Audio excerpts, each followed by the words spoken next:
Vatireina meyaldot et Elokim. C'est écrit dans Parashat Shemot.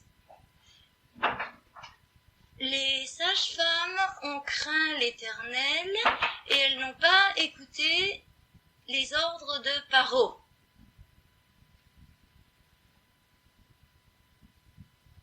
Myriam et Yocheved, qui avaient été appelés par Paro pour tuer tous les enfants juifs qui allaient naître,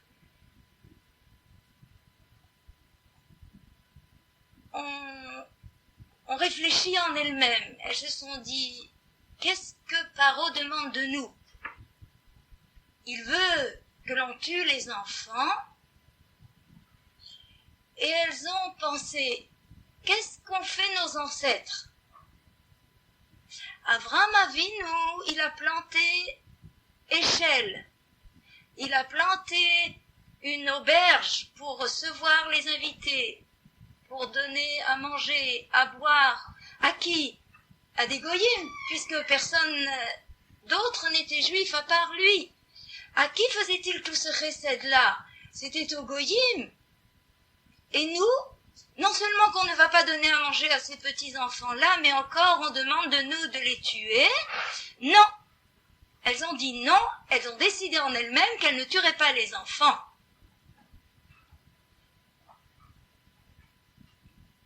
Kishu atzman le maase zekeinan. Chazal disent qu'elles se sont parées des ornements de leurs ancêtres. En se comparant à Avraham Avinu.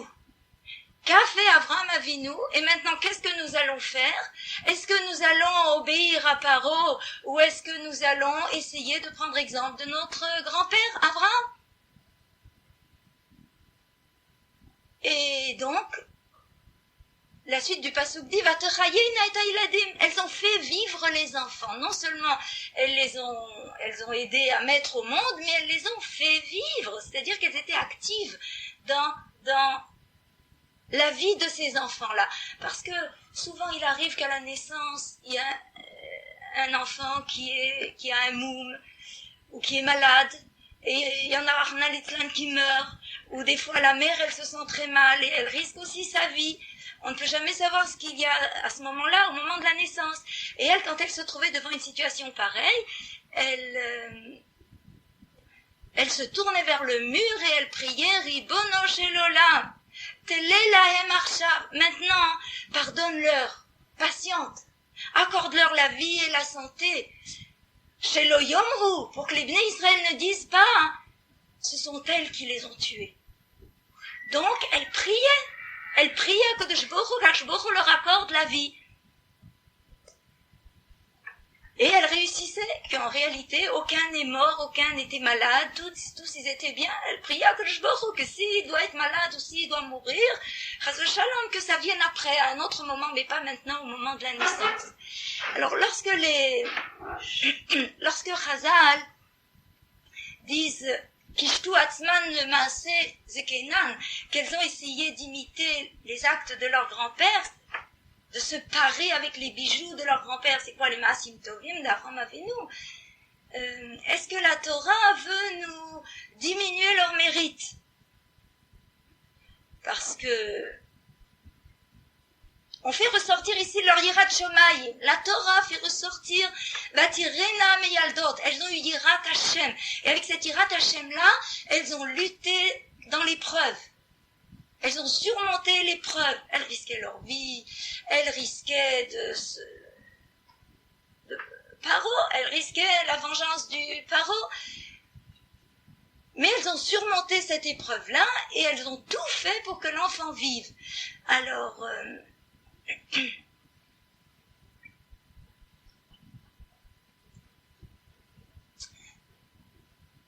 on demande là, est-ce que on veut leur diminuer de leur yirat shomayim pour montrer que, puisqu'elles ont fait comme Avraham Avinu, donc c'est peut-être héréditaire. Elles ont hérité de l'amida de leur grand-père. Ou peut-être c'est devenu chez elles une habitude, que c'était tellement normal qu'elles n'ont pas fait de prouesse spéciale en faisant cette action. Non. c'était ni héréditaire, c'était ni par habitude, mais c'était vraiment qu'elles ont travaillé sur elles-mêmes avec Yirat Shomayim. Et ça, c'est pas une chose facile à acquérir. Shlomo HaMelech dit dans Mishlei. Facile d'acquérir Yirat Shomayim? Non! Im tevakshena ka'kesef. Si tu le cherches comme de l'argent. Quand on a perdu 10 000 francs quelque part, on court, on le cherche, on fouille, on s'arrête pas. Et on peut faire le va-et-vient de tout le village si on a perdu un billet de 1000 francs. On le cherche. Si tu cherches Yirat Shomayim comme de l'argent, et comme des trésors, tu fouilles dans la terre pour le trouver. Astavin Yirat Hashem. C'est seulement alors que tu comprendras ce que c'est qu'Yirat Hashem. C'est pas écrit. Shlomo HaMelech n'a pas dit Astavin Philosophia. Alors tu comprendras la philosophie. Non, pour la philosophie, c'est pas la peine de chercher tellement. Astavin Truna, l'astrologie, tu vas comprendre l'astrologie si tu fouilles, si tu cherches. Non. Arfoua, la médecine? Non plus. Des dynimes, des halachot? Non plus. Seulement une chose, et c'est cette chose-là qu'il faut faire ressortir ici, c'est Yirat Shomayim, la Yirat Shomayim. De craindre Hachem, et ça c'est tout au long de la journée, c'est tout au long de sa vie, c'est tout le temps. Je viens d'entendre sur Rabbi Yaakov Abuchatzera, Tzadik Livracha, de quelqu'un qui est parti visiter au Maroc, dans le village où il habitait. On lui a montré, à cette époque-là, c'était il y a très longtemps de ça, et bon, c'était Baba Saleh, qui habitait là-bas, et ils lui ont montré la petite chambre dans la Aliyah où il recevait Eliyahu Hanavi. Et la chambre était gardée et fermée à clé. C'était une toute petite chambre, la Aliyah, et c'était gardé Kadosh là-bas, et il rencontrait Eliyahu Hanavi. C'est sûr que peut-être avec Yirat Shomayim on peut être zoché une chose comme ça, avec beaucoup de midot, mais Yirat Shomayim c'est la première. Et aussi, on lui a montré le mikvé où Baba Saleh se trempait, que lui-même il avait creusé. Alors pour ça, il fallait descendre des dizaines et des dizaines de marches d'escalier, et il faisait tout noir. Et à ce moment-là, c'était son petit garçon, Baba Baruch, qui devait conduire la personne. Et on lui a donné un air en main, c'était un petit garçon, et il descendait, et ça descendait, et jusqu'à ce qu'ils sont arrivés tout au fond, il faisait tout noir, et il fallait vraiment éclairer avec la bougie. C'était une source d'eau que lui-même il avait creusée, et c'est là-bas qu'il faisait tefila pour se purifier, alors que ce soit l'hiver, que ce soit l'été. Combien de Mesirat Nefesh, combien, et il y a une atrala, n'est-ce pas? Les Miyaldot, Myriam et Yocheved, elles aussi elles ont eu une atrala. Yirat Shomayim, quand elles se sont tenues devant ce Nisayon, elles se sont posé la question et elles ont dit Matai Yagiou Masai, le Masai Avotai.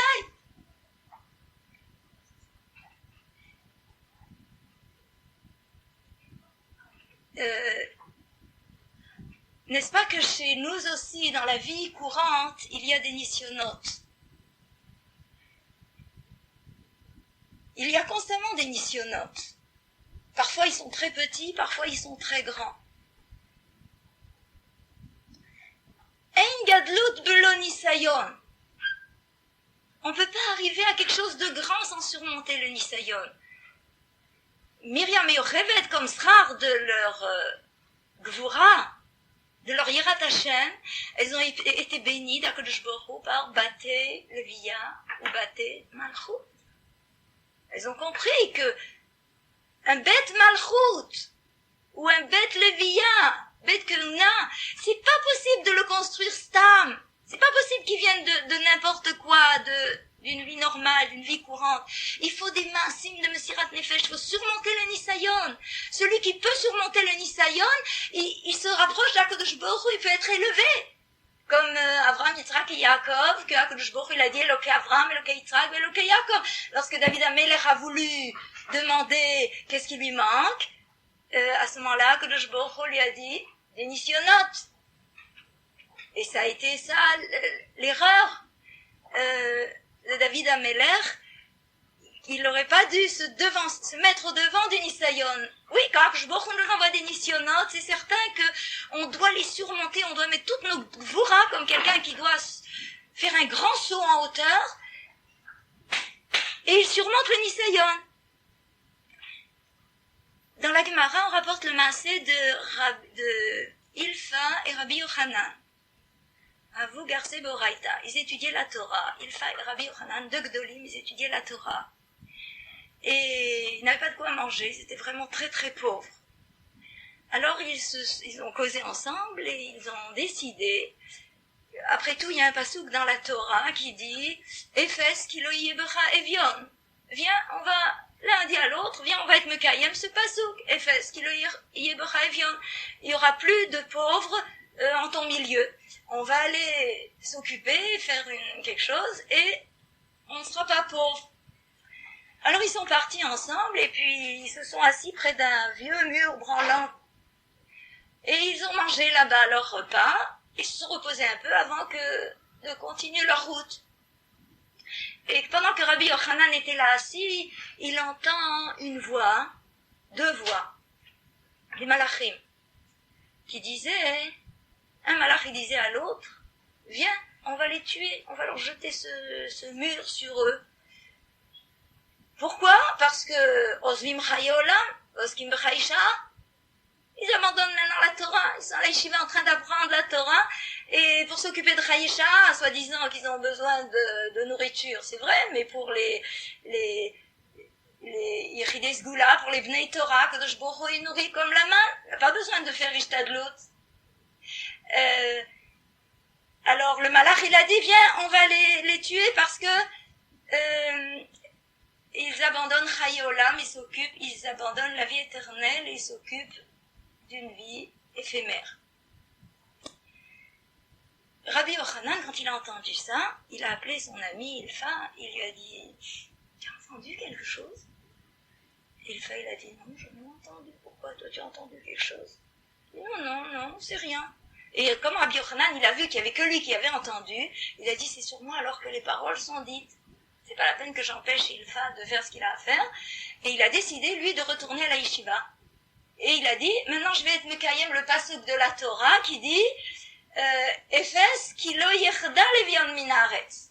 Kilo yechda levion, il y aura toujours des pauvres sur la terre, jusqu'à Yemot HaMashiach, il y aura toujours des pauvres sur la terre, et bien ce sera moi le pauvre, et je vais apprendre la Torah. C'est mieux de vivre et d'apprendre la Torah que de mourir pauvre.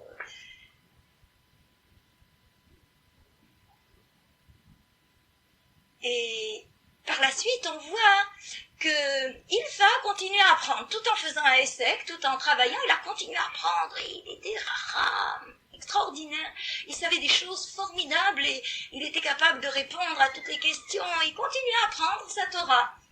Et Rabbi Yochanan, il est retourné au Beth Midrash, à la Yeshiva, et là-bas, il a continué à apprendre lui aussi dans la pauvreté. Maintenant, Rabbi Yochanan, parce qu'il a appris la Torah mitor Nisayon à Oni, il a eu des épreuves, il était pauvre, il n'avait pas de quoi manger. Et ça, c'était journellement qu'il avait l'épreuve de la pauvreté. Et il est monté à la madriga de Melech, Malché Rabbanan, il est devenu Rosh Yeshiva. Rabbi Yochanan est devenu Rosh Yeshiva. Et Ilfa, qui était tellement chacham, lui, il n'est pas devenu Rosh Yeshiva. Et on raconte aussi que Ilfa, il a eu tellement du tsar, en disant, mais moi aussi, mais je sais, moi aussi, je peux vous apprendre, je peux vous répondre.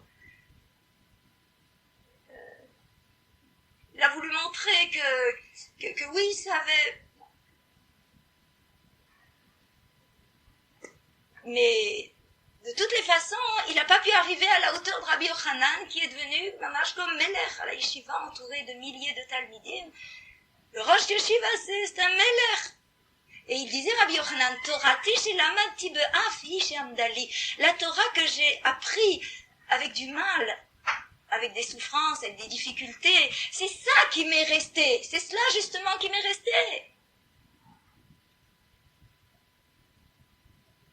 Là, on voit comment il faut tenir dans les Nissionot. Rabbi Yochanan, il a tenu dans le Matzav HaNisayon.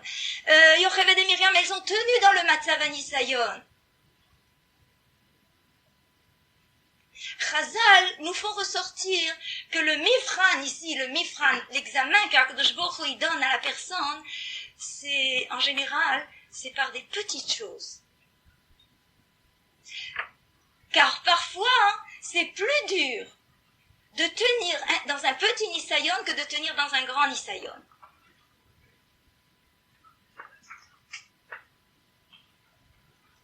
C'est plus difficile parfois de tenir dans des petits nisayonot que dans des grands.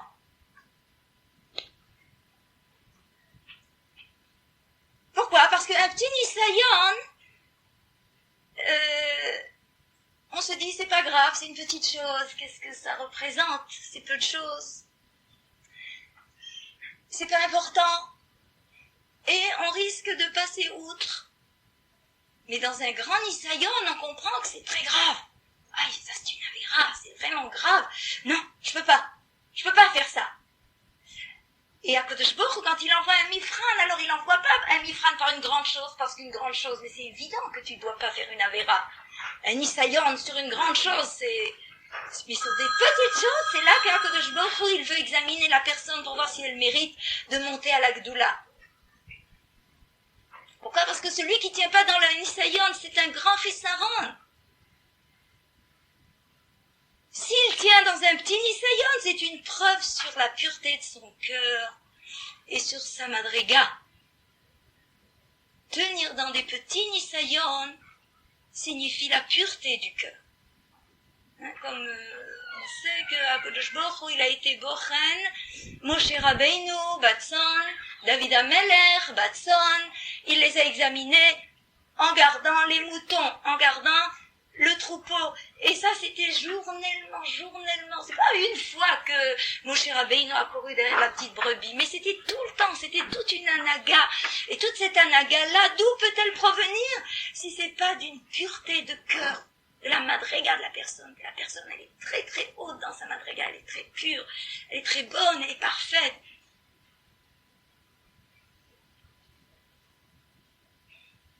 Dans la même paracha, on voit sur Iyov, Shlosha ayu beota itza, avanitrak malo. Lorsque Paro a voulu chercher des ruses, comment affaiblir Israël, comment lutter contre Israël, par peur que Israël ne devienne tellement fort, il a pris conseil de 3 conseillers, Bilam, Iyov et Yitro.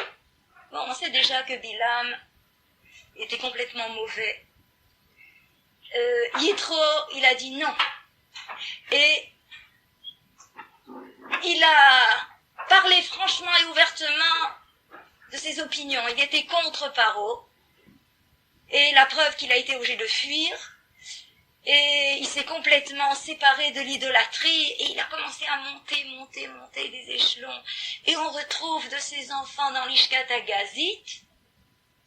On retrouve de ses enfants jusqu'au Khurban Bet Hamikdash, lorsque Yirmiyahu devait appeler la famille de Yonadav ben Rechav. Et Akadosh Baruch Hu lui a dit, appelle-les, donne-leur à boire du vin. Il les a appelés, et ils ont refusé de boire le vin, et à ce moment-là, ils ont raconté leur histoire.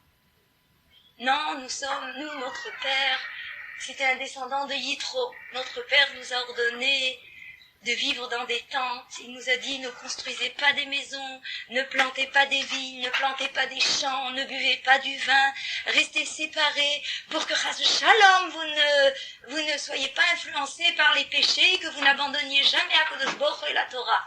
Ça, c'était l'héritage de l'ancêtre Yitro qui a été capable de s'opposer à l'Aïtza de Paro.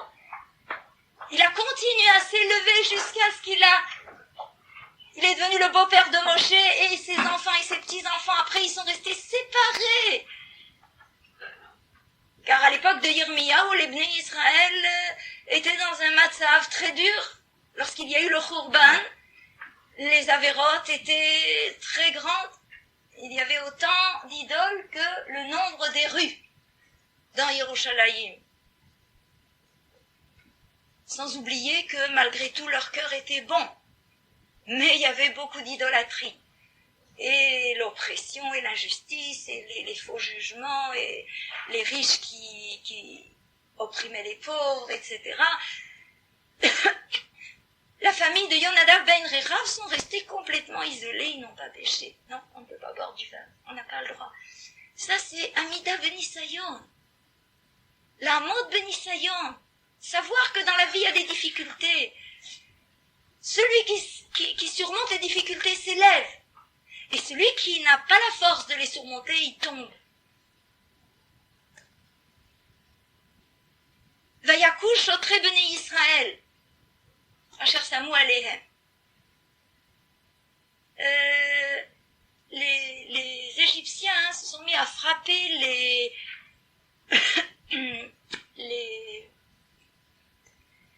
les officiers qui étaient nommés sur les Bnei Israël. C'était eux-mêmes des Juifs. Ces officiers-là, c'était des Juifs. Ces Juifs-là, ils avaient pitié de leurs camarades. Et quand ils n'arrivaient pas, à cause du trop lourd travail, ils n'arrivaient pas à fournir tout ce qu'il fallait, ces Chotrim ont eu pitié d'eux et ils les laissaient. Et bien sûr, après, il n'y avait pas la quantité de briques voulues, il n'y avait pas, le travail n'était pas fait. Qui est-ce qui recevait les coups? C'était les Chotrim Bnei Israël, les Chotrim eux-mêmes. Ils préféraient prendre sur eux les coups plutôt que de frapper ou de faire souffrir, d'opprimer les Bnei Israël qui étaient déjà tellement opprimés pendant l'esclavage. Prenaient les coups à leur place. Ces Chotrim-là ont mérité d'être du Sanhédrin, dans le désert. Asfali Shivim Ish, HaKadosh Baruch Hu dit à Moshe, rassemble-moi 70 hommes, tu sais lesquels? Miziknei Israël, des anciens d'Israël. Mais autant chez Yadata, de ceux que tu connais bien, Hatova She'asu b'Mitzrayim, les bontés qu'ils ont fait en Égypte sur les Bnei Israël. Tu sais combien ils ont fait des bontés. Et pour ça, ils devaient supporter, ils devaient recevoir des coups. Eh bien maintenant, c'est le moment pour eux de monter à la Gdoula. Celui qui surmonte les Nisyonot, Amida de Nisyonot.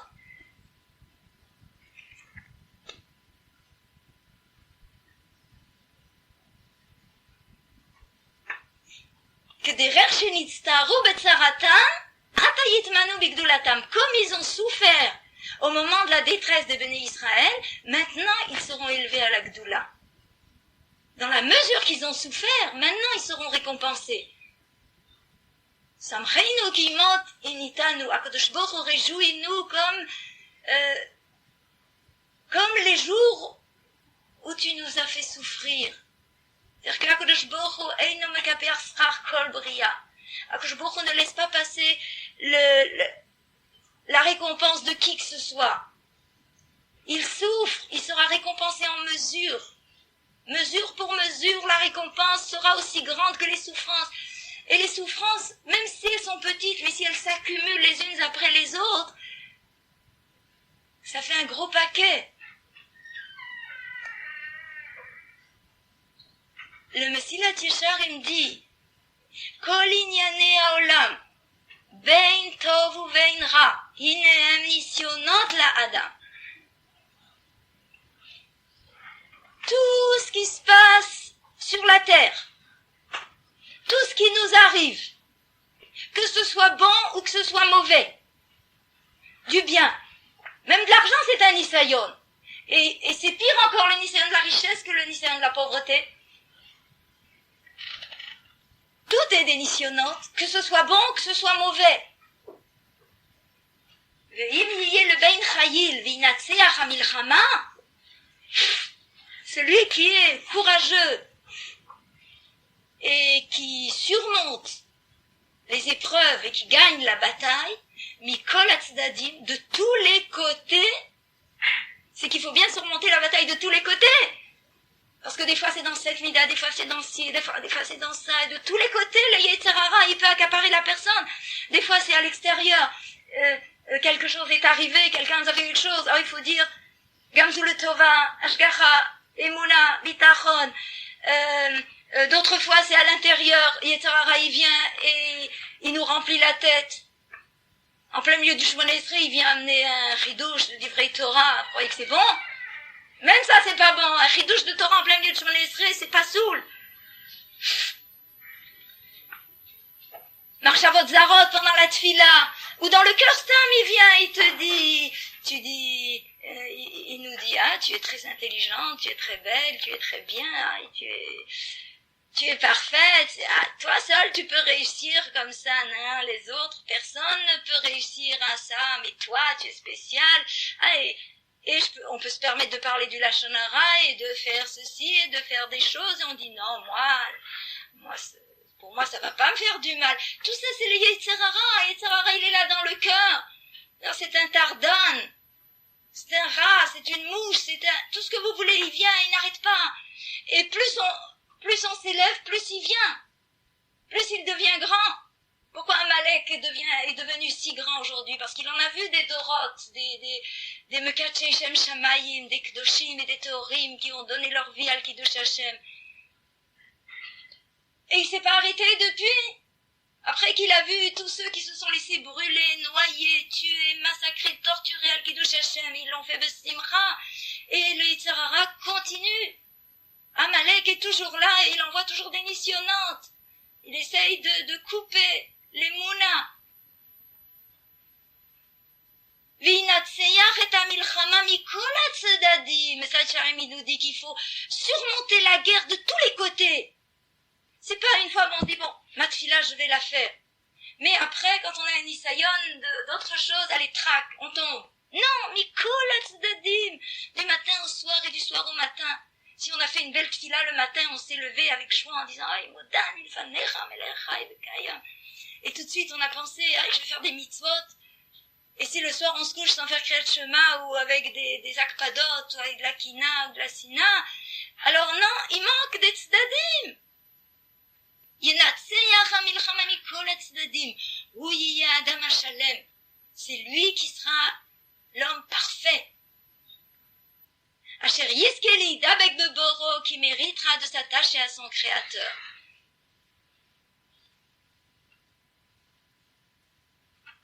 Dans Divrei Hayamim,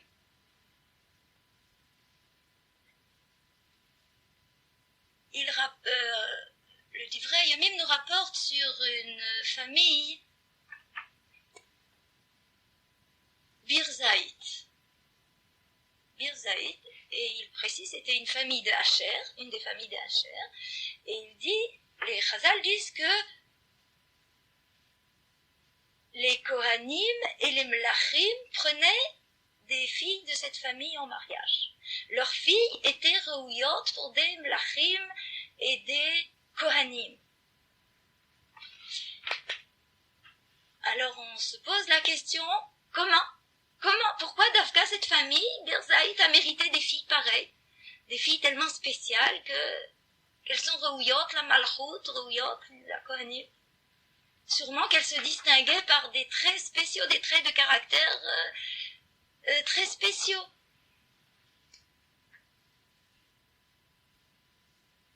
Alors là, encore, il faut chercher une Amida Ben Isayon. Il y a en arrière, il y a eu une grande Amida Ben Isayon dans cette famille-là.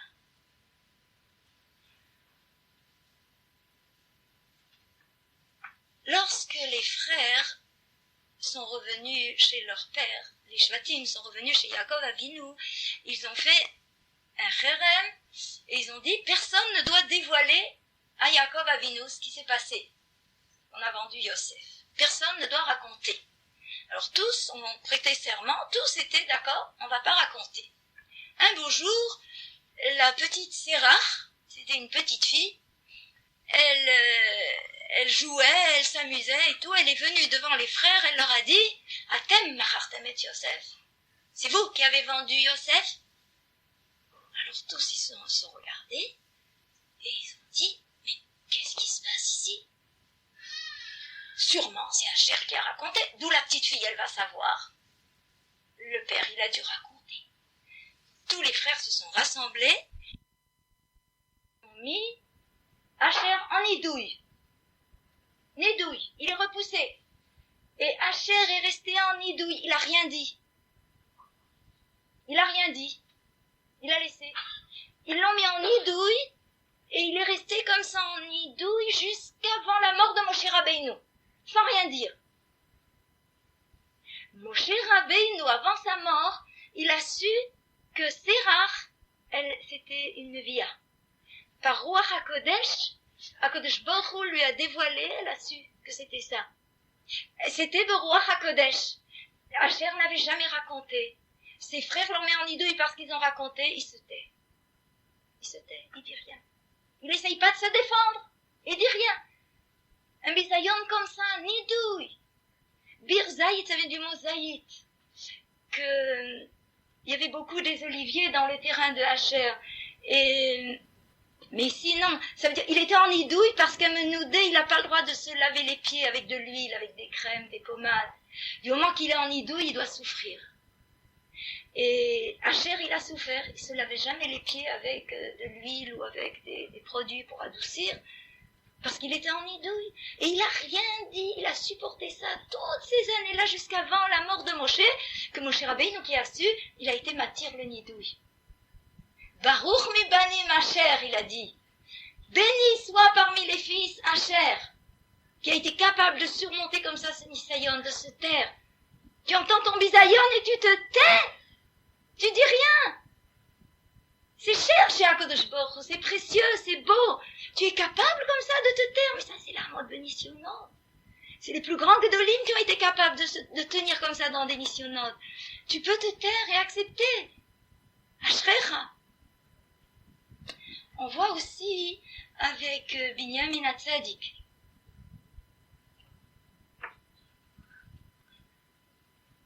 Binyamin HaTzadik, lorsque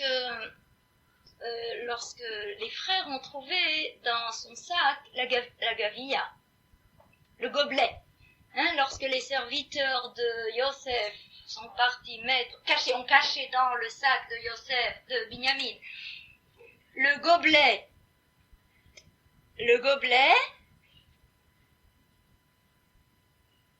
ils ont fouillé, en plein milieu de la route, ils ont fouillé dans le sac de Binyamin, et dans le sac de blé, il y avait le gavilla, il y avait le gobelet. Alors tous les frères ont regardé Binyamin. Ils étaient exaspérés au plus fort d'eux-mêmes. Et ils lui ont tapé sur l'épaule, entre les côtes, sur l'épaule, ils ont tapé. Ils ont dit, mais qu'est-ce qui se passe avec toi? Ganav ben... On peut pas dire le reste. Sourd de dire le reste. Ganav ben... Pourquoi? Parce que Keilou, sa mère, quand elle a pris les drafim de la vanne, toute sa kavanat était le Shem Shamaïm, de sauver son père de la Avodah Zara, elle les a pris, et pour ça, elle pouvait être accusée. Alors que jusqu'à maintenant, Rachel, elle pleure pour ses enfants.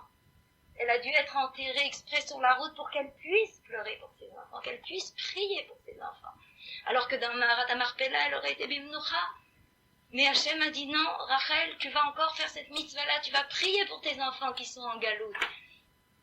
Alors Binyamin a reçu ce coup-là sur l'épaule et il n'avait pas volé. C'était pas lui qui l'avait volé, puisque c'était exprès qu'on l'avait mis dans son sac. Et voilà qu'il se tait, il reçoit le coup, on l'appelle Ganav. Il se tait. HaKadosh Baruch Hu a dit, Binyamin, tu as été capable de supporter un bisayon pareil.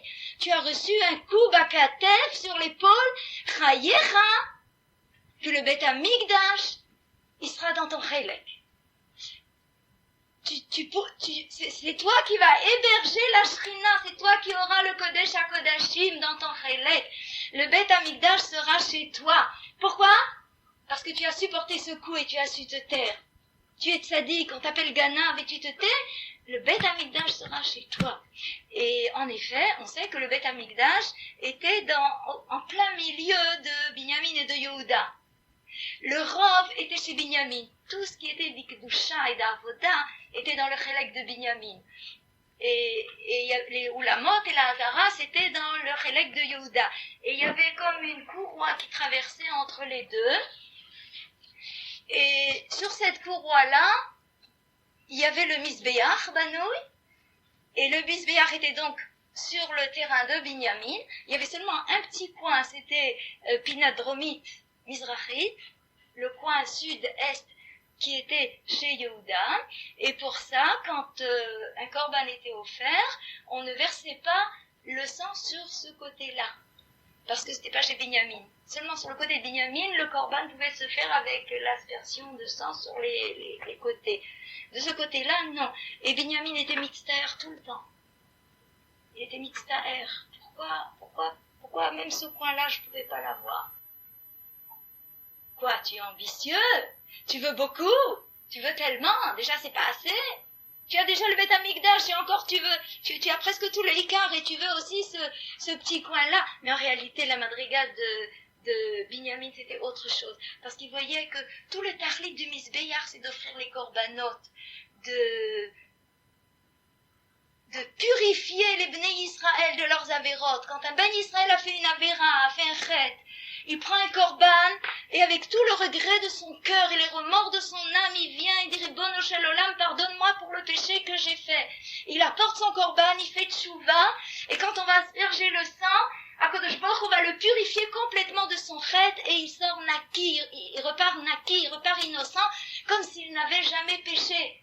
Il n'a pas besoin d'attendre les grands événements de la vie, comme on dit, le mariage, ça fait pardonner les péchés, encore faut-il faire aussi tchouva, ou d'autres cas, Yom Kippour, et encore faut-il faire tchouva. Avec le korban, tout de suite, la personne pouvait se purifier et arriver à une tara, une madriga de Kedusha grâce à cela. Alors, Binyamin voyait qu'il manquait un petit coin. Il manquait de l'avoda. L'avoda, c'est quand on peut asperger le sang et purifier la personne pour le korban. Et là, il manquait un chélek. Il se faisait du tsar. Il disait, pourquoi est-ce qu'il va manquer à cause de moi? Il manque un chélek. Encore, on voit ici son anava, comment il trouve que c'est de sa faute. À cause de moi, il manque un chélek dans l'avodat Hashem. L'avodat Hashem ne peut pas être shlema le gamré parce qu'il manque un coin. Pinat, dromite, mizrachit, ce coin sud-est ne peut pas faire partie de la voda. Et sur ça, il se faisait du tsar. Kolayamim, c'est écrit. Tous les jours, il se faisait du tsar. Il était miyatser. Alors, quand Akadosh Baruch Hu, il a vu son tsar, il lui a dit, ne te fais pas du tsar. Le Kodesh HaKodashim, la Shrina, l'Aaron, il va être dans ton rêve.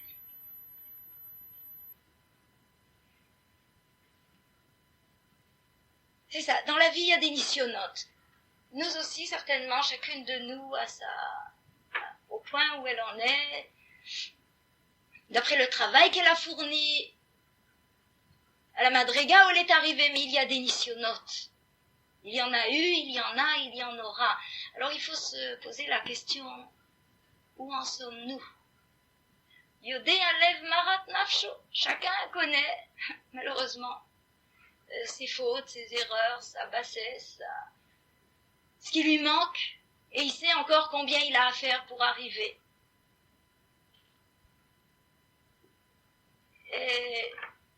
Chazon Ish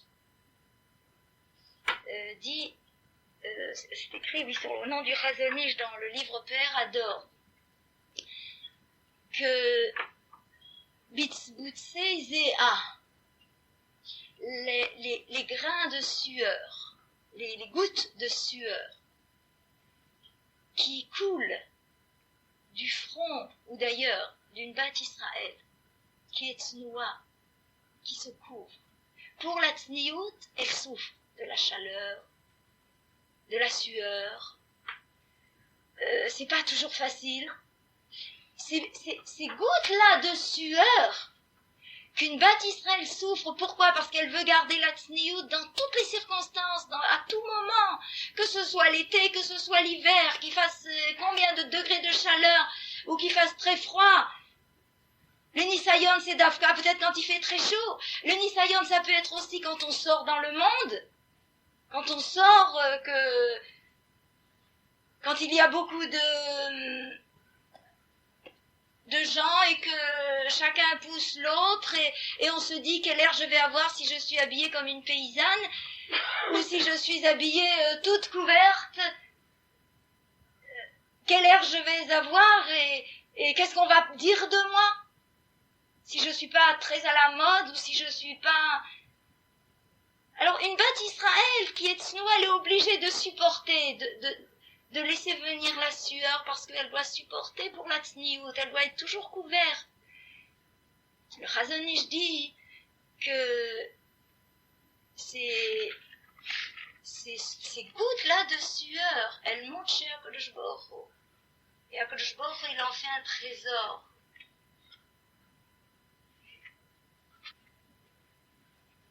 Et lorsque la personne elle a besoin, ces gouttes-là se transforment en Tal Shel Triya, des gouttes de rosée qui donnent la vie. Ces mêmes gouttes de sueur qu'elle a sué, qu'elle a souffert. Elle n'a pas souffert parce que sûrement si elle le fait, c'est qu'elle le fait avec joie. Quand on est convaincu de la tsniout qu'Akadosh Baruch Hu demande de nous, on le fait besimcha, on est convaincu et on supporte. C'est pas dur pour nous.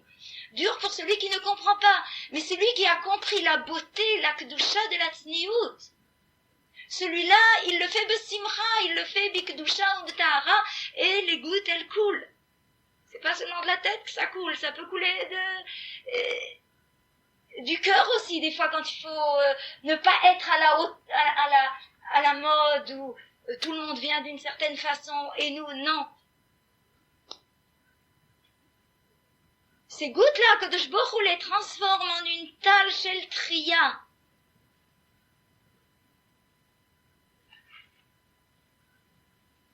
Shomram bebet genazav. HaKadosh Baruch Hu notel tipot elu veshomram bebet genazav. HaKadosh Baruch Hu garde ses gouttes et il les garde dans son trésor. Ou les atid lavo, offram le talelei triya, l'achiotam laolam haba. Et plus tard, HaKadosh Baruch Hu va les transformer en gouttes de vie, de résurrection, pour les faire revivre dans le olam haba. Tal shel triya, c'est des gouttes de vie. Souvent, on a besoin des gouttes de vie. On a besoin des fois qu'Akadosh Baruch Hu, il nous sauve, qu'Akadosh Baruch Hu nous aide. Zkukim. On a besoin de ces gouttes-là. Il faut savoir les verser quand il le faut, quand on peut. Ce sont des picdonotes, Bachamayim. Les gens, ils laissent des picdonotes. On met de l'argent à la banque et ça va pousser ça va faire pousser des intérêts. Et quand on a besoin, on est mocher. Bachamayim aussi. On a besoin des fois d'être mocher. Il faut tirer de chez HaKadosh Baruch Hu aussi des fois des srouillottes. Et quand on a besoin, alors à ce moment-là, on est heureux de trouver ces gouttelettes-là pour nous aider.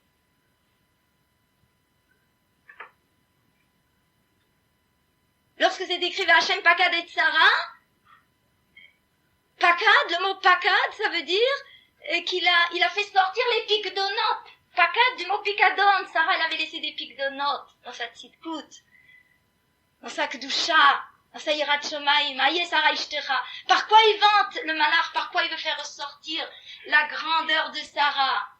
Pas qu'elle cuisine bien, ou qu'elle fait ceci bien, ou 36 choses qu'une femme peut se louer par ces choses-là. Davka par une chose, par la tsniout, parce que la tsniout c'est un trésor. Des pics d'onotes, elle avait déposé Sarah dans la banque, là-haut, dans le ciel. Et HaKadosh Baruch Hu, quand il lui a donné Yitzhak, Pakad, il lui a fait sortir de parmi ses pics d'onotes, et il l'a sauvé, il lui a donné un enfant. Les Bnot Israël, elles ont ce pouvoir-là qu'elles peuvent tirer des fois des rosées, des gouttes de vie.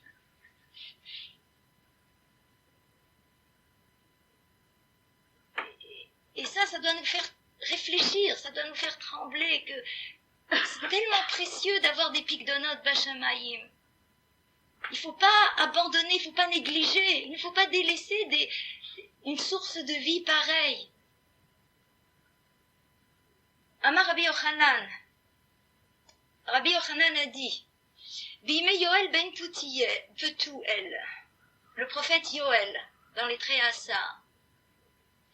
Bime Yoel nitkayem ze shekatuv yeter hagezem achal ha'arbe veyeter ha'arbe achal hayalek ota shana yatsa adar velo yardu kshamim.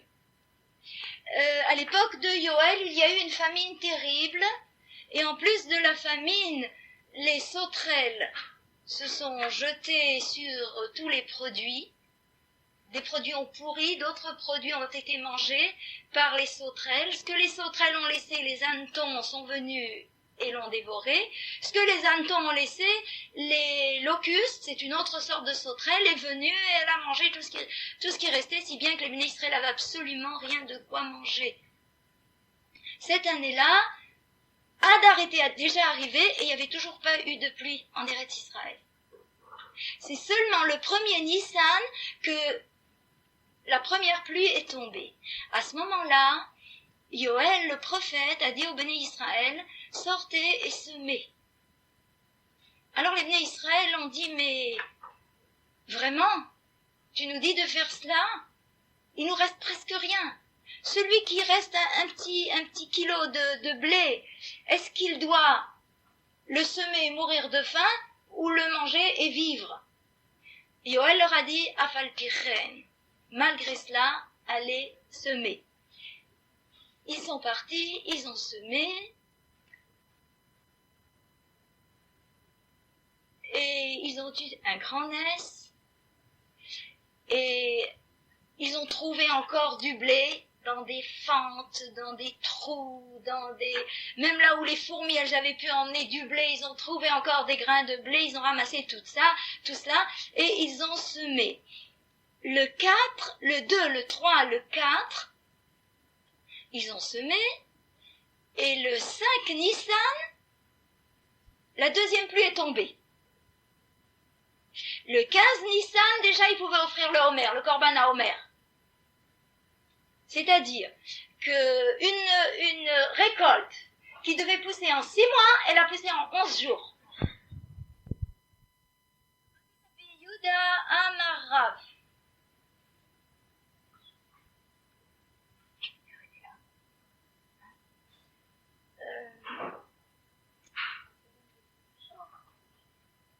שור כשהיה חורש בעלימתו בוכה, ובחזירתו אוכל חזיז מן התלם. Le bœuf, quand il partait pour labourer le champ, il pleurait. Il pleurait, il avait faim, il n'avait pas mangé aussi, et le bœuf pleurait tout au long de sa route. Et quand il revenait, le blé avait déjà assez poussé pour qu'il puisse manger et trouver de quoi se régaler. Oui. Et pour ça, il est dit, Boyavo Berina, il viendra dans la joie, dans l'allégresse. Parce que le bœuf était content, il revenait, il était déjà content, il avait déjà trouvé de quoi pousser. Mais a-t-on jamais vu que ça pousse tellement vite? D'habitude, il faut attendre et attendre et attendre. Et ici, Birkat Hashem, le Nes, que ça a poussé au moment même.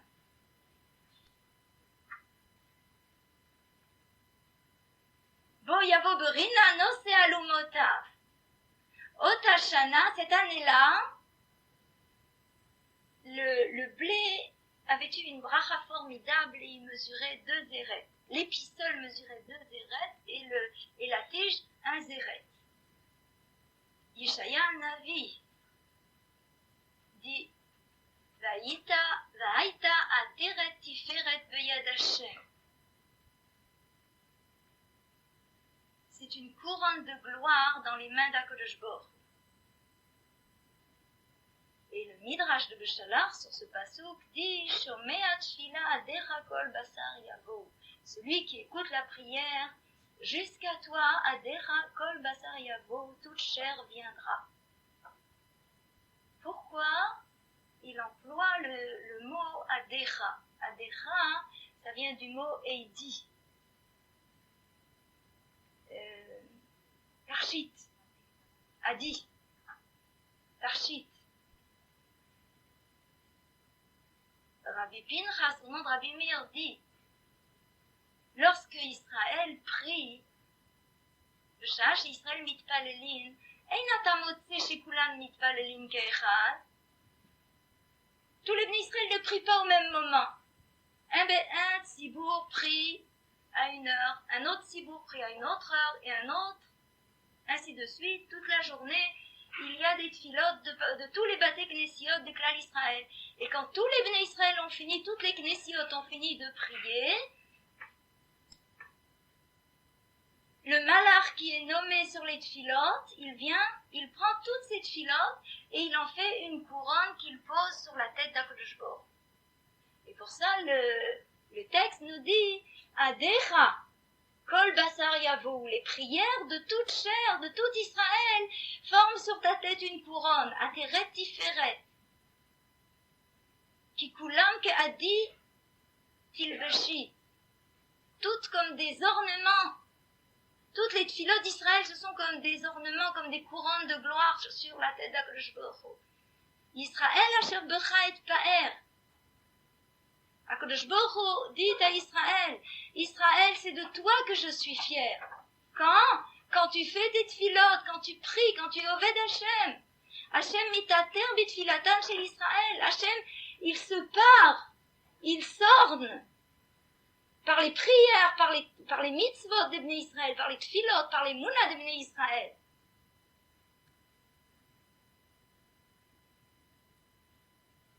Ein lecha adam Israël she'eino oseh 100 mitzvot bechol yom. Les Chazal trouvent que il n'existe pas parmi les Bnei Israël un seul qui ne fait pas 100 mitzvot par jour. Et la kavana, c'est sur 100 brachot. N'est-ce pas que tout Israël, tout le monde fait des brachot? 100 mitzvot par jour, c'est quelque chose de merveilleux, à Levaï? Est-ce que vraiment on fait 100 mitzvot par jour? Est-ce que nos tfilotes, elles sont de kavana? Est-ce qu'on fait les tfilotes même quand c'est difficile? Même quand on a du mal? Est-ce qu'on pense à se réveiller nous-mêmes? Est-ce qu'on pense à se rapprocher d'Akadosh Baruch Hu? N'est-ce pas que la tfila, c'est le meilleur moyen de ressentir les mounas pour Akadosh Baruch Hu et d'être mitdabek v'Hashem yisborach. Et c'est la chose qui peut nous aider à surmonter les nisyonotes. Parce que des nisyonotes, tout le monde en a. Si c'est pas avec des amis, c'est peut-être avec des voisines, c'est pas avec des voisines, c'est avec le mari, c'est pas avec le mari, c'est peut-être avec les enfants. Si c'est pas avec les enfants, c'est avec soi-même. Et chacun a des nisyonotes, chacun a des moments difficiles, a des choses à surmonter. Ne serait-ce que de la tristesse. Atzvut, c'est aussi un nisayon. Comment faire pour surmonter la atzvut si c'est pas avec un bon moral, avec Yirat Shomayim? Savoir que c'est un nisayon, qu'Akadosh Baruch Hu nous envoie. Surmonter ce nisayon-là. Si seulement on veut se rapprocher d'Akadosh Baruch Hu. Et si on est ma'amine que c'est Akadosh Baruch Hu qui est Kol Yachol, et que lui peut nous élever, nous faire traverser toutes ces difficultés-là. J'ai oublié de dire au sujet de la famille de Bir Zaïd que ces bnotes-là, je vous ai fait ressortir le zechut du père, Asher. Mais quel était le zechut, quelle était la qualité de ces jeunes filles, qu'elles méritaient d'être reines, d'être des reines, d'être des femmes de Kohanim. C'est que ce silence de Asher, de s'être tue, de n'avoir rien dit, de n'avoir rien dévoilé, on l'accuse d'avoir raconté alors que sa petite fille c'est une nevia. On l'accuse pour un mérite. Lui, il se tait. Ce silence-là, c'est une tzniut extraordinaire. C'est adinut hanefesh, c'est atzilut. Savoir se taire, c'est une preuve de noblesse, une preuve de finesse, une preuve de distinction. C'est la tzniut. Et cette tzniut-là, c'est ça qui fait qu'une jeune fille peut être rouilla pour un roi, pour un Kohen Gadol. Une reine, elle doit être tsnoua, parce qu'elle doit avoir la finesse, elle doit avoir la noblesse, elle doit avoir la distinction, elle doit savoir se taire. Rachel s'est tue, Rachel n'a rien dit. La tsniout de Rachel, on la retrouve chez Shaoul, on la retrouve chez Esther. Se taire, c'est une madriga de tsniout chez Enkamoa. Parce que la tsniout, c'est pas seulement, c'est dans tout le comportement de la personne. C'est évident que c'est dans les habits, comme rapporte le maasé du Rav qui a déchiré Karbalta, c'est écrit. Il a déchiré dans la rue Karbalta. Il a vu une femme qui était habillée avec une Karbalta et il l'a prise et il l'a déchirée. Alors, les Mfarchim me demandent qu'est-ce que c'est Karbalta. Alors, ils disent c'est un bégadadom, un habit rouge. Alors, Rav Wosner dit, je rapporte ces paroles-là de Rav Wosner, que les gens lui demandent d'où est-ce qu'on prend les sourds des habits rouges. C'est d'ici, il a dit. C'est d'ici qu'on prend les sourds de la Gemara de Rav Ada bar Ahava, je crois, qui a déchiré l'habit rouge. Il l'a déchiré, pourquoi? Parce que c'est Asur Mishum Pritsu. C'est de là, Rav Wosner dit, c'est de là qu'on prend ces issours-là. Les issours de porter du rouge. Sniout, c'est pas seulement dans les habits. C'est pas seulement de pas suivre la mode, mais de garder toujours la classe des Bnot Israël, des Imaot, des Knesset Israël, de nos grands-mères, d'être simple, d'être pur et simple dans tous les habits, dans toute la conduite. Écraser, ne pas réussir en rien, ça n'existe pas. Alors donc, c'est que, évidemment, on veut quand même, on aspire à quelque chose. Et si on aspire, c'est au Ruchniyut qu'il faut aspirer. Il faut aspirer, s'élever, se rapprocher d'Akadosh Baruch Hu, s'attacher à Akadosh Baruch Hu, être mitdabek b'Hashem, apprendre du moussard, faire les tfilotes, ne pas rater une seule tfila dans la journée, et faire les tfilotes bekavana, et essayer de voir, de sentir en nous-mêmes si vraiment on s'y lève, et savoir si on peut tenir dans les petits nisyonotes. Yov, j'ai oublié de vous mentionner que Yov, il était mevater mimemono, que Yov s'était tu, il n'a rien dit. Et on lui reproche, on lui reproche, pourquoi tu n'as rien dit? Paro veut faire souffrir le Bnei Israël, pourquoi tu ne dis rien? Tu aurais dû parler, tu aurais due crier, tu aurais dû dire quelque chose, tu n'as rien dit. Et pour ça, il a été éprouvé. Bien que Yov était tzaddik shalem, et les Chazal disent qu'il était mevater bimemono. Qu'est-ce que ça veut dire? Que il laissait de son argent. Parce que d'habitude, quelqu'un qui vend, alors il veut jusqu'au dernier centime. Ça coûte 250 francs 50. Il veut aussi les 55 centimes qui manquent. Lui, Yov, il était mevater quand il y avait 55, il disait tu peux le garder, c'est rien. Et tout le temps comme ça, il était mevater sur son argent. C'est pas qu'il était mevater des grosses sommes, parce que les Chachamim disent que d'être mevater une grosse somme, des fois c'est plus facile. Parce qu'une grosse somme, on se dit on aura du kavod de ça. C'est quelque chose, alors ça va nous procurer du kavod. Mais d'être mevater des petits centimes comme ça, c'est rien, c'est pas chachou, c'est pas à considérer comme quelque chose de grand. Et en plus que c'est jour après jour, il était mevater, mono, il était tzaddik. Et quand même, il a été puni parce que il a rien dit. Le Rav de Brisk dit, chez Kohev, Soakim, afilo nzelo ozer. Quand on a mal, on crie, même si ça peut pas aider. Si on a mal, on crie. On crie, on pleure, on dit quelque chose. Yov, tu n'as rien dit. Onesh. La Torah, Chasdei Rachel Léa, organise des cours de Torah le soir et le dimanche, des cours particuliers, le recrutement des élèves dans des écoles juives et des yeshivot, la diffusion de la Torah par des cassettes.